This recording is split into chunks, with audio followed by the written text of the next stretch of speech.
La cathédrale Notre-Dame de Paris a accueilli ce 19 novembre la Nuit des témoins, une initiative menée par l'AED, l'aide à l'Église en détresse, qui cherche à ouvrir les yeux du monde entier sur la persécution des chrétiens et à les soutenir par la prière. En effet, selon un rapport mené par l'AED en 2025, près des 2/3 de l'humanité vit dans des pays qui ne respectent pas la liberté religieuse. Puisqu'il s'attache à moi, je le délivre. Je le défends car il me connaît. Il m'appelle et moi, je lui réponds.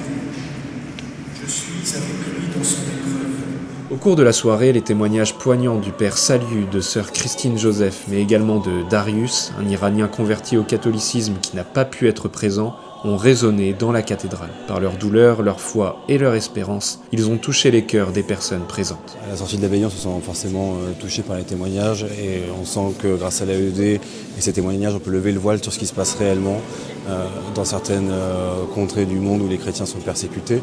Et je pense qu'en France, on n'en a pas assez conscience. Et heureusement qu'il y a des associations comme l'AED et certaines personnes avec assez de courage pour faire des témoignages pour nous le rendre public. C'est un moment qui est fort et qui a le mérite de remettre les choses en place. On prend conscience de la chance qu'on a d'être en France avec le droit de pouvoir pratiquer sa foi librement.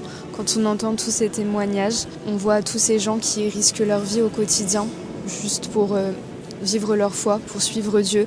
Donc je me dis que le moins que je puisse faire, c'est de venir les écouter, de prier pour eux et de moi pratiquer ma foi dans mon pays où j'ai le droit de le faire. Ça force le respect et ça donne du courage, de l'espérance.